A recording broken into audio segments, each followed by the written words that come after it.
சென்னை பட்டாபிராமை சேர்ந்த பதிவேடு குற்றவாளிகளான இரட்டைமலை சீனிவாசன் மற்றும் ஸ்டாலின் ஆகியோர் மர்ம நபர்களால் கொலை செய்யப்பட்ட விவகாரத்தில் பட்டாபிராம் காவல் நிலைய ஆய்வாளர் ஜெகநாதன் தற்காலிக இடைநீக்கம் செய்யப்பட்டுள்ளார்.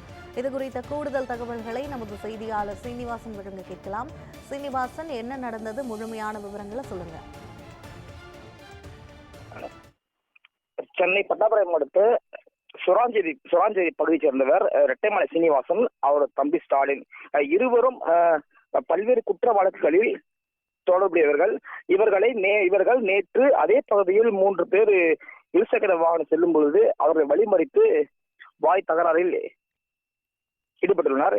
இதனால் ஆத்திரமடைந்த அந்த 3 நபர்களும் இரட்டைமலை சீனிவாசன் மற்றும் ஸ்டாலின் அவர்கள் வீட்டில் இருக்கும் பொழுது பிரச்சனையில் ஈடுபட்டுள்ளனர். அப்பொழுது நேற்று இரவு எதிர்பாராத விதமாக அவர்கள் வீட்டுக்கு 3 பேர் சென்றுள்ளனர். அப்போது அவர்கள் அங்கிருந்து தப்பிக்க முற்பட்டுள்ளனர்.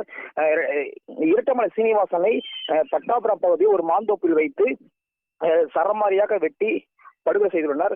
மேலும் அவர் தம்பி ஸ்டாலினை ஆவடி பகுதியில் வைத்து சரமாரி வெட்டி படுகொலை செய்துள்ளனர். இந்த சம்பவம் குறித்து பட்டாபிராம் போலீசார் மற்றும் ஆவடி போலீசார் வழக்கு பதிவு செய்து விசாரணை மேற்கொண்டு வருகின்றனர்.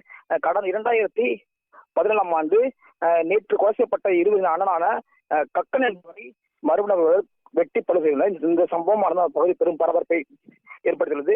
கொலை நடந்த இடத்தில் பொருத்தப்பட்ட சிசிடிவி காட்சியின் அடிப்படையில் போலீசார் தனிப்படை அமைத்து குற்றவாளியை தேடி வருகின்றனர். யுவராணி, விவரங்களுக்கு நன்றி சீனிவாசன்.